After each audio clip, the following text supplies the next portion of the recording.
The Great Green Wall is a dream. It was the dream of Abdoulaye Wade, who was president of Senegal at the time.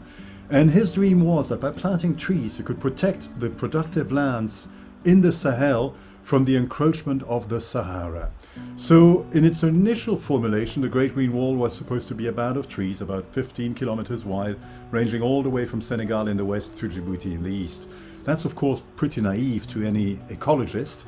In practical terms, the Great Green Wall is something else. The Great Green Wall is much broader and it is much more diverse. It is a mosaic of landscape uses that all include trees, but that include many different ways of using the land as well. So you could have farming under tree, as you have in Niger or on Maradi or Zinda. You can have pastoralism under trees, as you have in Chad, for example. You can have national parks, you can have tree plantations. In other words, you can have a mosaic of land uses, but that all do the same thing. They rekindle the biological pump, the pump of nutrients, of water and of gases in these lands just south of the Sahara that receive relatively little rainfall, that have very long dry seasons, and whose soils are often extremely bereft of organic matter.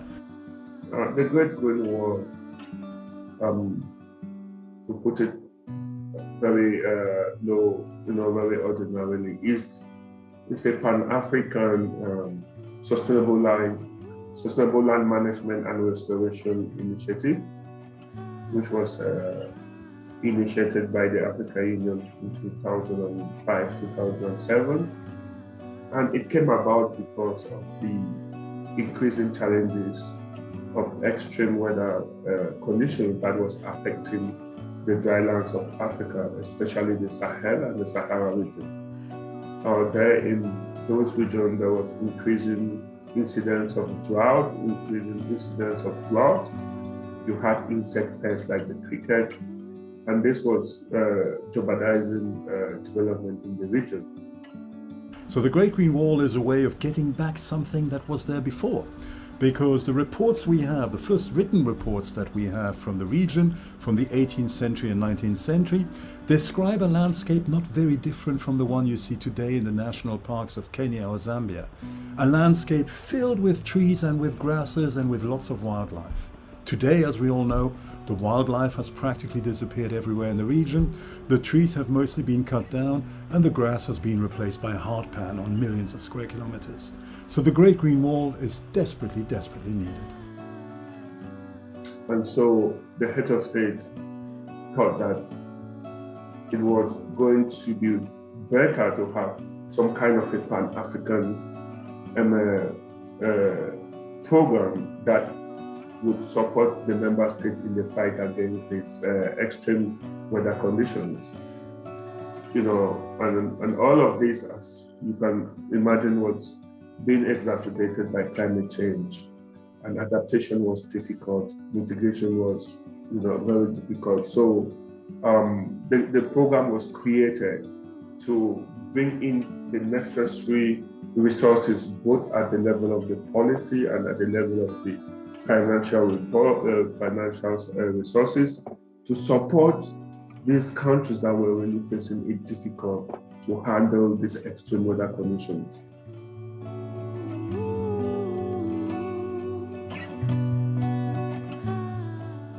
Great Green Wall is an initiative who can be working well if it is the initiative of the African farmers, African smallholder producers, from the fisher peoples to the farmers peoples to the pastoralist peoples all together. It has to be their initiative, not the head of state initiative, not the business initiative. And then it can work. So what is the concept of the Great Green Wall?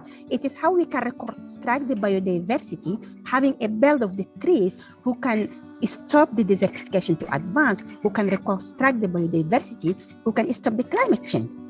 So if we wanted,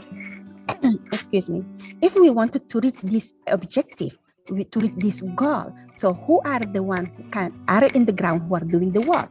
So those who can plant the trees, take care of them, and then reconstruct the biodiversity, they are those rural communities. The Great Green Wall is a community-based project. It might have come from the head of state, it might have come from the apex political body of the continent, but it's actually a grassroots program.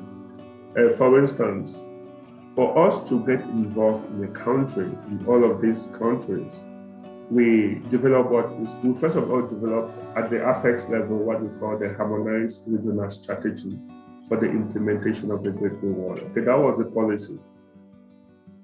But now we took that strategy now to the member states, and we started,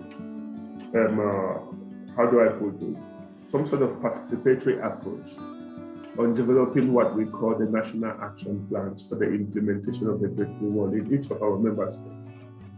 A community, a village, should not have to wait to receive a piece of paper from the government that is signed by 17 different individuals in order to decide to reserve this land from animals, or to plant some trees here, or to cut some trees over here.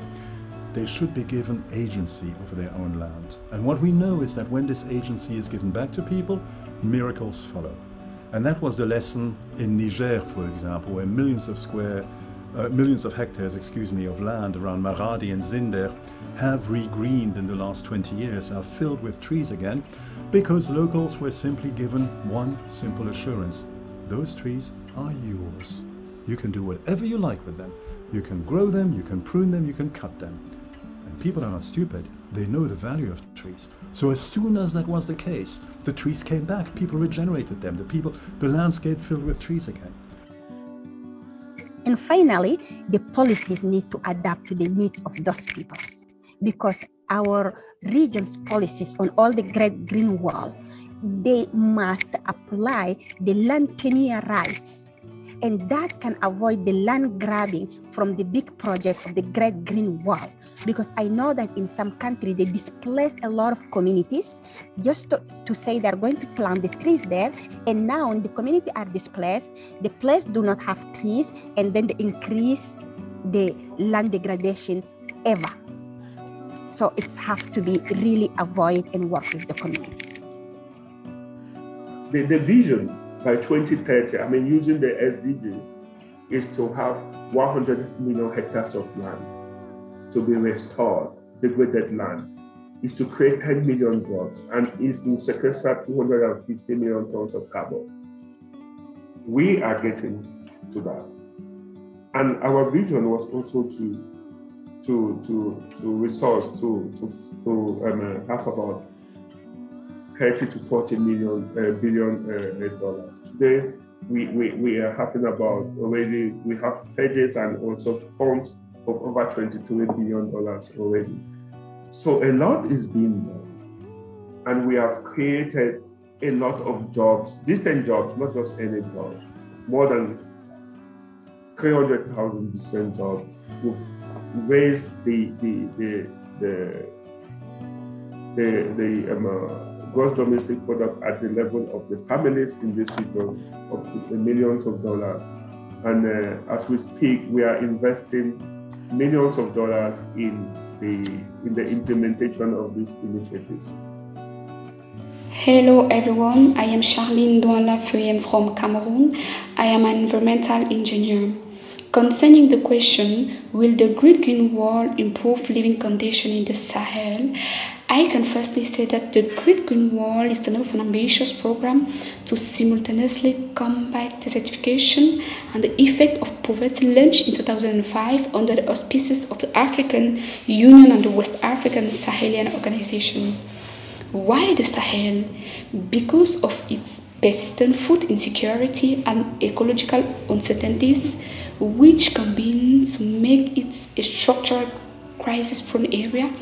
This program will improve the living condition of the Sahel through the use of the large-scale tree plantation that will contribute to conserve and enhance biodiversity and soils for livestock and agriculture, improve the carbon sequestration capacity of vegetation cover in soils, improve the standards of living and health of the population, control water resources through the implementation of the retention basins to artificial lakes and hydraulics works that will contribute to the improvement of the systems. The Great Green Wall Initiative system also integrates various human development mechanisms such as sustainable development, clean development, and poverty alleviation.